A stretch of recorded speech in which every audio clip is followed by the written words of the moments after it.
Welcome students, Module 3 Covalent Bond. In that, I would like to explain Chapter 3.2 Valence Bond Theory, Chapter 3.4 Molecular Orbital Theory. The instructor of this video is Mrs. P. Arunajyoti, Assistant Professor in Chemistry, St. Joseph's College for Women. Learning outcomes. By the end of this session, you will be able to describe the formation of covalent bonds in many molecules. You can define and give examples for sigma and pi bonds, predict the shape of the molecules. Let us know the contents of valence bond theory is valence bond theory introduction, history of valence bond theory, postulates of valence bond theory, overlapping of atomic orbitals, hybridization, applications of valence bond theory, limitations of valence bond theory, and the last one is coordinate covalent bond. Welcome students, all you are familiar with the previous unit's atomic structure and ionic bond. I think you have minimum basic idea on the preceding units.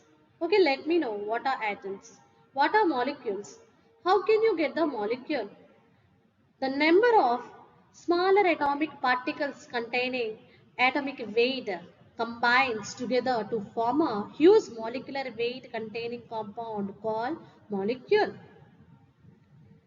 If you look deeply into the structure of an atom, there is an appearance of nucleus at the center surrounded by the electrons. All these electrons revolve around the nucleus in a specific paths called orbits. We have heard the term orbit, but what are orbitals? Orbitals are the free spaces or free regions around the nucleus where we locate the electrons or where we spotted the electrons are called orbitals. It can be defined as these are the three-dimensional regions or a three-dimensional space around the nucleus. Here the electron revolves either in x direction or a y direction or a z direction, where the probability of finding an electron is a maximum called as orbitals.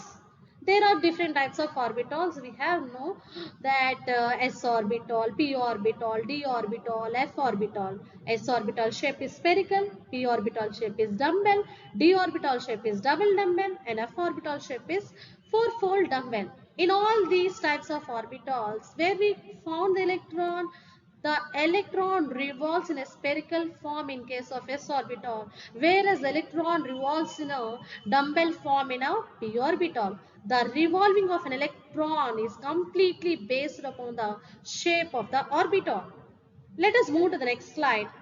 Let us know about the valence bond theory. Valence bond theory could explain the formation of covalent bond, but it couldn't explain the formation of either metallic bond or a ionic bond. How could you form covalent bond? Covalent bond is a mutual sharing of the shared electron pair between any two atoms in a molecule is known as covalent bond. Let us understand by taking an example like hydrogen molecule is the combination of the two hydrogen atoms. Each hydrogen atomic number is 1 and its electronic configuration is 1s1. The electron of the hydrogen atom is possessed in its 1s atomic orbital. When the two 1s atomic orbitals of the two hydrogen atoms overlaps to form a hydrogen molecule, whatever the bond operated between the two hydrogen atoms in a H2 molecule is absolutely covalent bond. The formation of the covalent bond between the two hydrogen atoms in H2 molecule leads to a raising of the many questions like what is a orbital combination? What are the shapes of different molecules? What is a bond energy? How do you calculate the bond length? To answer all these questions, we have two theories. Those are valence bond theory and molecular orbital theory. These two theories will be explained in the later slide. Coming to the next slide, history of valence bond theory. Valence bond theory was first introduced by Hitler in London. Later it was developed by Pauling and Slater in 1927. Valence bond theory probably makes use of Lewis structures. In the earlier days, these structures were postulated by G.N. Lewis in 1916 on the premise that two shared bonding electron forms chemical bonds. Later, in 1927, Hitler and London applied quantum mechanics for describing the properties of the bonds. Then in 1928, Pauling used the Hitler-London theory as well as the Lewis idea of the bonding pair to establish the valence bond hypothesis. The idea behind the valence bond theory was to explain orbital hybridization and resonance. Pauling published on the nature of the chemical bond. It is a book that discussed valence bond theory in 1931. At the time, chemical bonding was represented by computer programmers using molecular orbital theory in the beginning. But since in 1980s, the concept of valence bond theory have become programmable. All these theories compete with one another to describe the real behavior in a correct manner. However, in 1927, Hitler-London theory was proposed, allowing the first time the computation of hydrogen molecule, that is property based on the quantum mechanical considerations. Hitler and London found to show two hydrogen atoms wave functions connected together to form a covalent bond by using Schrödinger wave equation. Later, Pauling mixed the concept of Hitler-London theory and Lewis' idea to the concept of valence bond theory. It is a general introduction on the history of valence bond theory. Let's go to the next slide. Postulates of valence bond theory. According to the postulates of valence bond theory, the first postulate tells us that the formation of a covalent bond. How could you form the covalent bond? Covalent bond is formed by the overlapping of orbitals of two atoms. You should combine the two atomic orbitals of any two atoms in a molecule. You will get the covalent bond formation. Let us consider an example for understanding the first postulate of valence bond theory, that is, take a hydrochloric acid molecule in which the hydrogen atomic number is 1, whose electronic configuration is 1s1. The electron possessed in 1s atomic orbital. While coming to the chlorine atom, atomic number is 17, whose electronic configuration is 1s2, 2s2, 2p6, 3s2, 3p5. Its outermost electronic configuration is 3p5. It has total 5 electrons at its outermost electronic configuration at the 3p level. Out of 5 electrons, 1 electron is left over in the pz atomic orbital of the chlorine atom. That pz atomic orbital of the chlorine atom overlaps with the s atomic orbital of the hydrogen atom to make a covalent bond. Here we should do the overlapping between any two atoms to form a covalent bond. The second postulate of valence bond theory tells us the two overlapping orbitals must be half-filled. That is, they will have one electron each. Each orbital must have one electron. That is, both the orbitals should be singly occupied. Then only the covalent bond formation takes place. Suppose, take an example like hydrochloric acid, in which both the orbitals of the hydrogen and chlorine occupied with a single electrons. Then only you could see the covalent bond formation. Suppose, if you take another case in which the s orbital contains 2 electrons and p orbital contains single electron, there is no covalent bond formation. Okay, this diagram representing we could not observe the covalent bond formation when any one of the orbital among the two orbitals is doubly occupied rather than singly occupied. Therefore, we could say that each orbital needs one electron for the covalent bond formation. The third postulate of valence bond theory tells us that spin of the electrons in overlapping of orbitals must be opposite. The spins of the two electrons of the two atoms must not be in a similar direction. One must be in a upward direction, another must be in a downward direction, whose spin values are plus half and minus half. We could see the covalent bond formation in the first case. There is an overlapping takes place between 2p orbital and 1s orbital. Both could have the electrons in opposite directions. If you observe the second case, the overlapping takes place between 2p atomic orbital and 1s atomic orbital, in which both the electrons are occupied in a similar direction. So, we are not able to form the covalent bond here in the second example.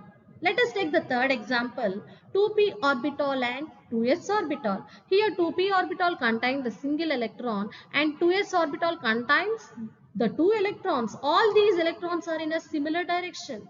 So we could not form the covalent bond formation here also. This is about the third postulate of valence bond theory.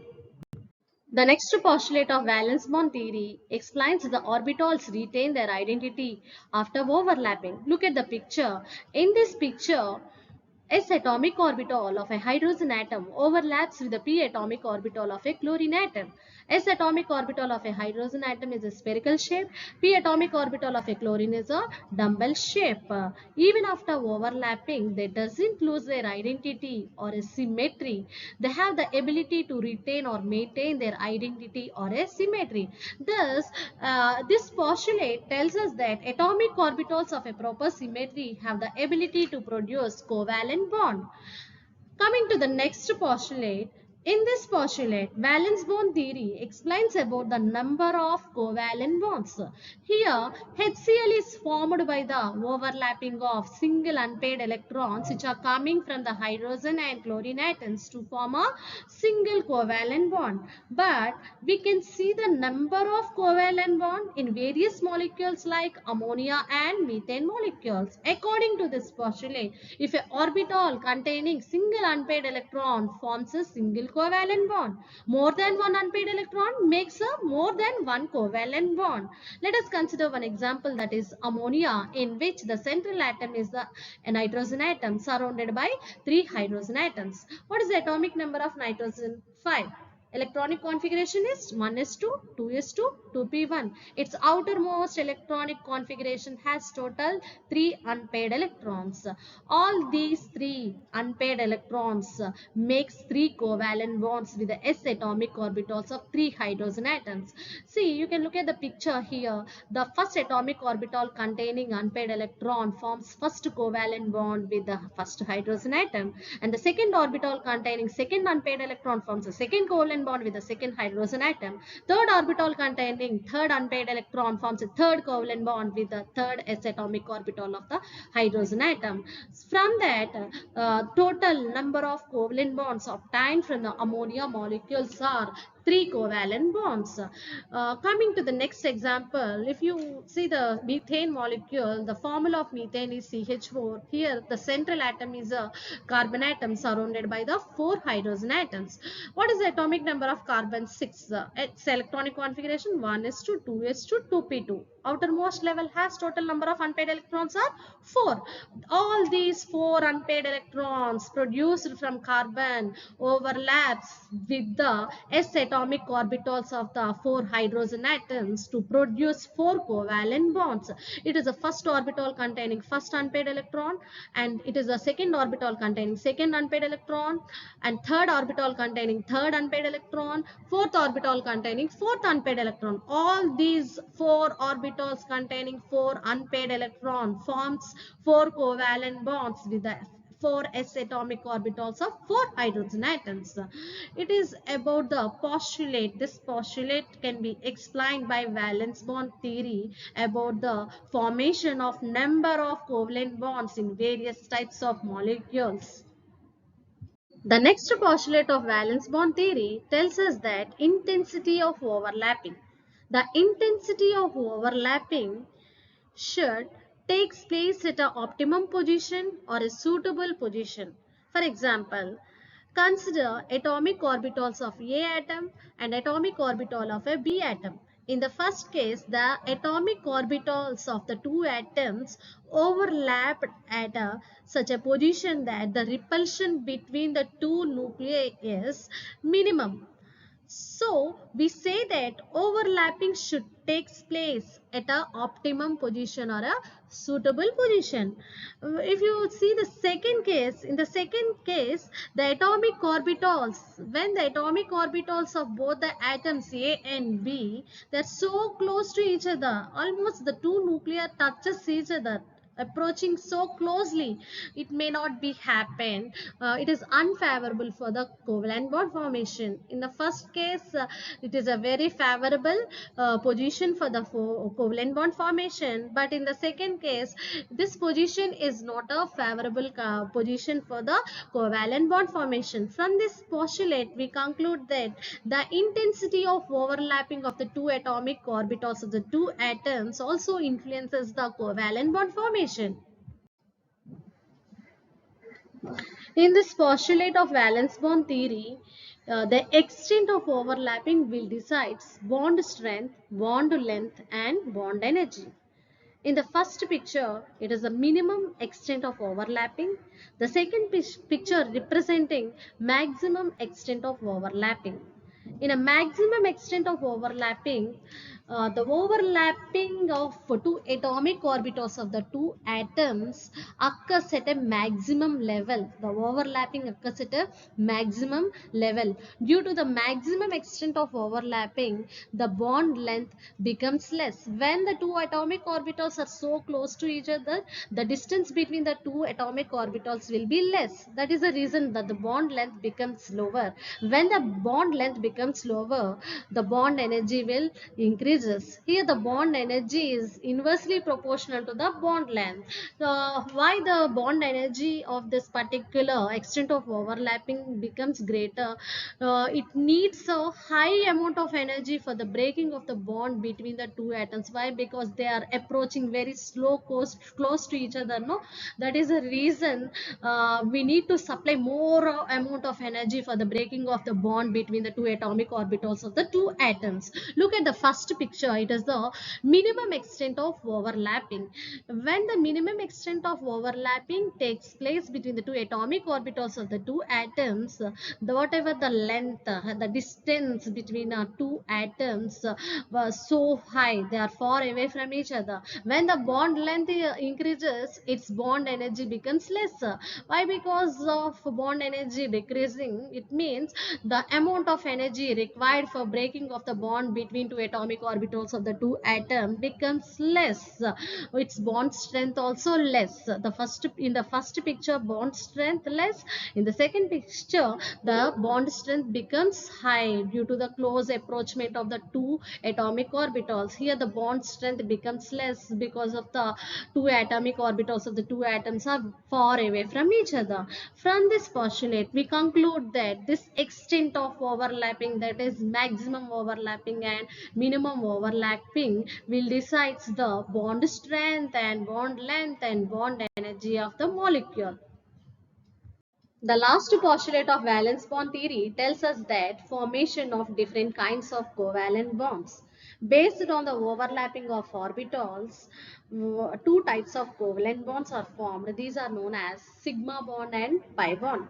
How can you get the sigma bonds? Sigma bonds are formed by the end-to-end overlapping of atomic orbitals along the internuclear axis, is known as head-on or axial overlapping. How can you get the pi bonds? Pi bonds are formed when atomic orbitals overlap in a specific way that their axes remain parallel to each other and perpendicular to the internuclear axis. In a sigma bond formation, there is an active participation of sigma electrons takes place to form a single bond. It is also known as a axial overlapping. We know that what type of electrons are actively participating in pi bond formation? Pi electrons.